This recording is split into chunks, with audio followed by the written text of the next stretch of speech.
Bearings have to come out this time. You can't keep them in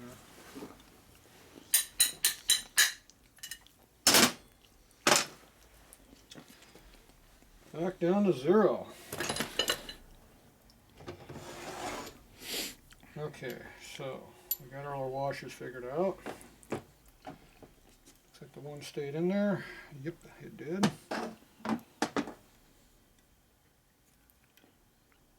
I don't know how that ratchet gear hasn't fallen out yet.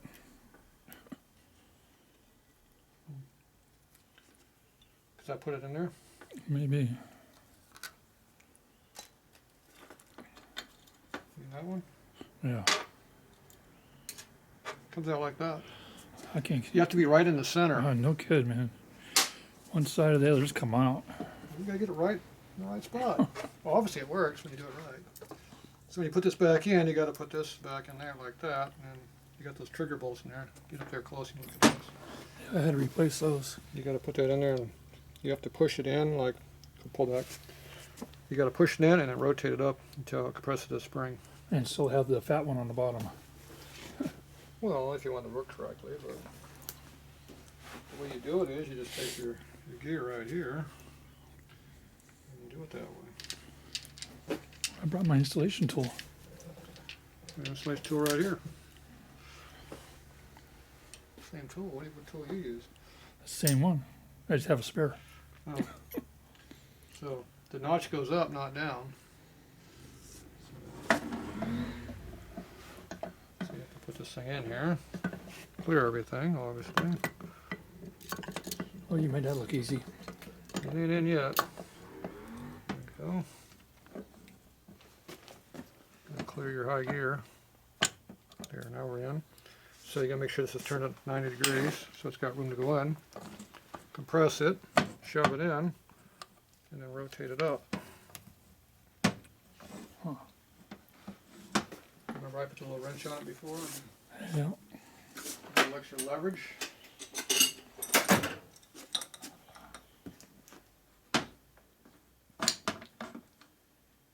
Find a sweet spot in there. It should stay. It doesn't fight with you. So that's where it goes. Let's see if it works. You rotate around, you pull around, and pop out, and you gotta put it back in again. Okay, so that had to go in there before I put the main shaft stuff in. So we're assuming that's all in there correctly. So I want to make sure it's in there correctly. It probably just popped out. Yep.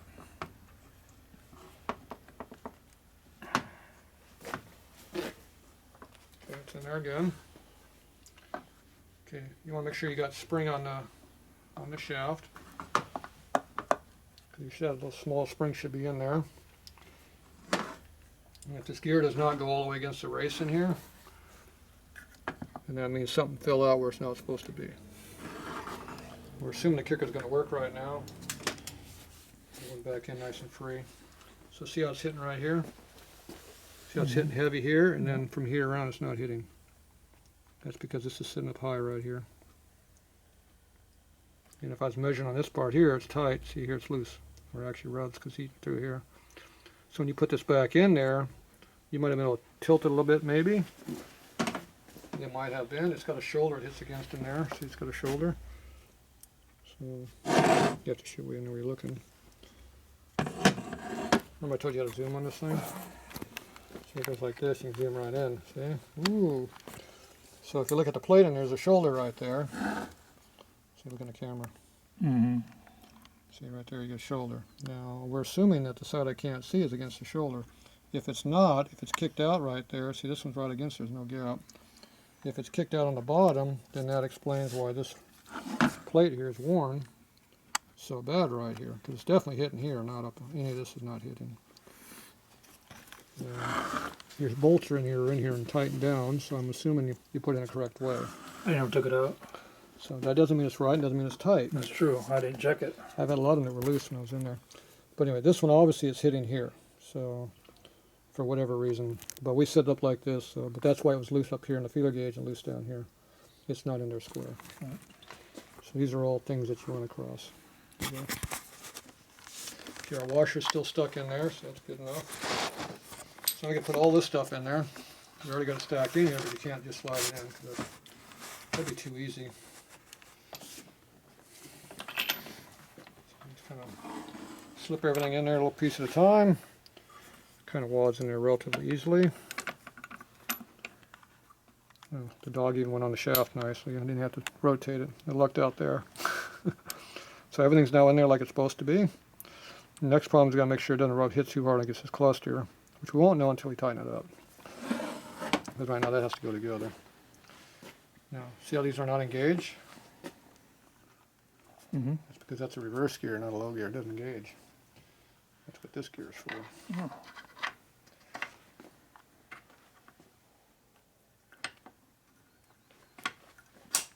They actually were a lot further apart than it looked because everything just kind of laying in there loose. Okay, so that's how that works. That's how reverse gear actually works. So,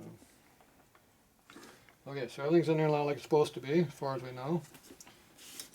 Now, I'm not going to put the seal in here because I can't check anything with a seal load on it. But when you put the seal in, make sure the seal goes in here, and don't put it here and try to shove it in. If you try to shove it like that, it just shoves its bearing tight as hell. It won't work right. Mm-hmm. So put it in here. It's going to go in hard. It's going Do to you have to lube shear. It's going to shear off metal, fucking crap, as it goes across here. It doesn't hurt to sand this a little bit here. Make sure there's no sharp edges on this where you go across the kicker here, because it's going to shear the rubber off no matter what. Okay. But it's a pain in the ass. You can't really rotate it, because if you do, you knock it out of the tripper over there. Pain in the ass. And it always shears rubber. No way of stopping it. Should I put a little grease on it? I would lube the shit out of it, yes. Yeah, okay. But that doesn't matter. It still isn't going to go in there. It is not going to go in easy. Now, I've yet to put one in there where I didn't shear rubber off. Sometimes only a little bit, other times half the rubber comes out. If half the rubber comes out, take it apart, put a new one in there. Because if it takes out half the rubber, it ain't going to seal. Mm-hmm. If it takes out a little small piece, yeah, it's probably okay. So right now this goes on nice and easy. It won't do that with that rubber on there. When you get to this last part, that's where it's going to stop. So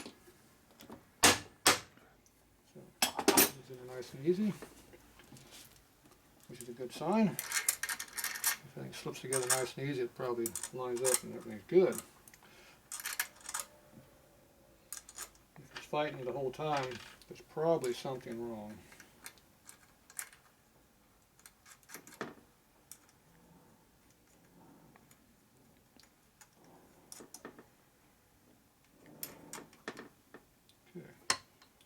See, I'll push that back down my fingers.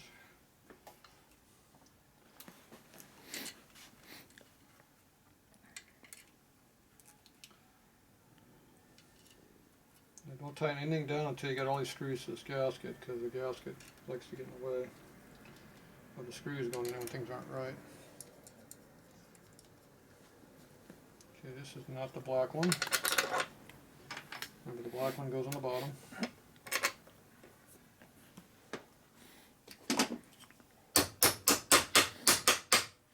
Okay, so everything is started. It's all in there like we're supposed to be. And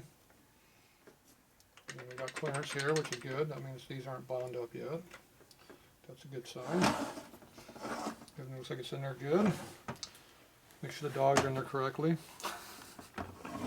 Not backwards. Mm-hmm. Never done that before, have you?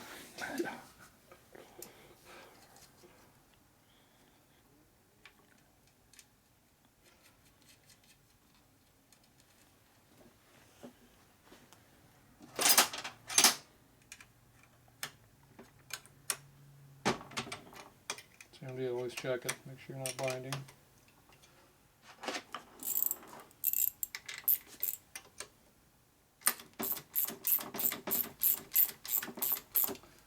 Normally these are tight, pressed in, not loose like yours are. Okay, not full torque, just a little bit on there. We got clearances.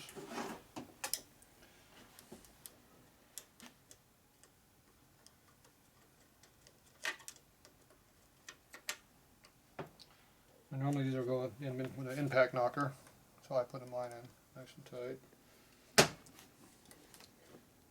Otherwise you're going to muscle it with the screwdriver. You're going to have the wrench on there Mm. to get your torque, but it won't. Probably just going to round out the head of the screw. These screws are heat treated, so if this impact knocker is too big, it'll actually split the screw in half. Because these screws are hardened. They're good. They're good.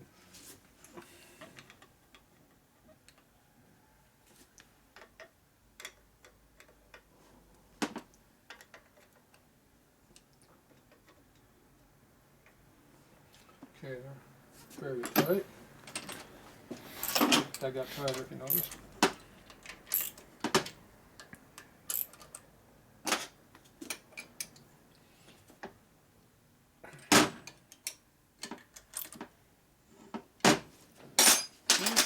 Still good.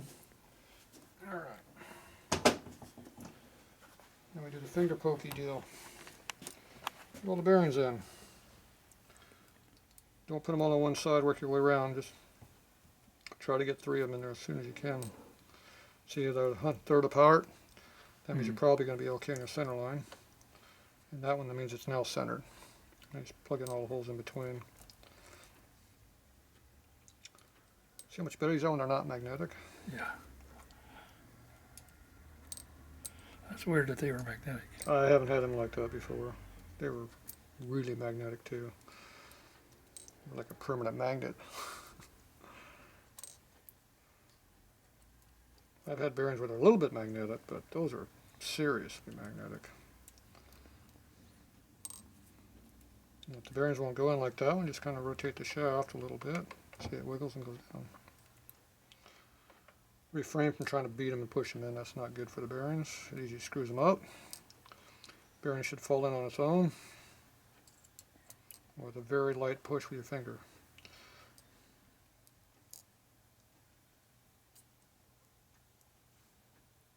See how that one's binding? See how it fell in when I rotated the gear? Okay, now one more bearing goes in. Still can't get that extra one in there. Just return to stock. It won't take the extra one. Okay, see how nice and free that is? Got our end play in there. Second gear, push on the gear. See, we still got our end play in there. And you want to rotate the tranny, you don't want to be binding it up, but your gear is so hard to turn, it's hard to do. That's why I don't put the seal in, and I don't use real heavy grease. You got some really sticky grease in this shit, which is bad for trying to feel stuff. So I'm rotating, pushing my thumb, and I can still feel end play in here. It's still rocking, so I know it's not tight. So this is your final check of all this stuff, so it's good. All right. That's that maximum assembly lube I put in there. Whatever it is, too sticky. It's pretty sticky. Okay, now you got to hold the shift kicker here, otherwise it pops off over there and starts rotating on you. So you got to kind of hold it center as you rotate the gears. Okay, so we're going to go ahead and test our gears. So let's go ahead and try reverse. So reverse means it should go backwards.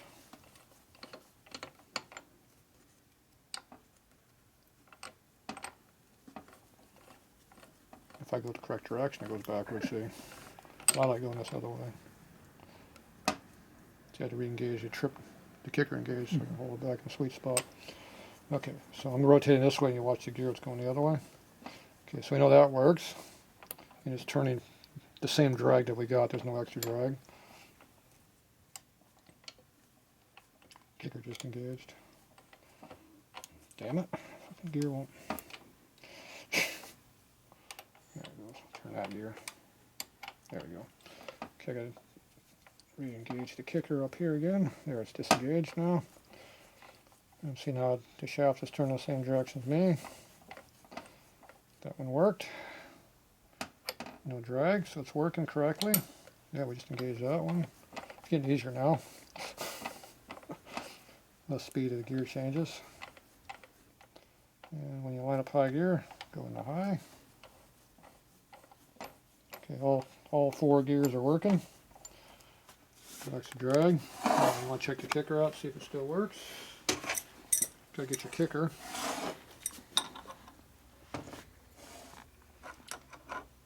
So we're holding our kicker over here. See how it disengaged? Goes all the way down. It should disengage at the bottom of the stroke. See how it disengaged? It comes back up. Re-engages. Until it disengages. Nice. And one more at top. And I can turn the gear without engagement. So everything's working correctly.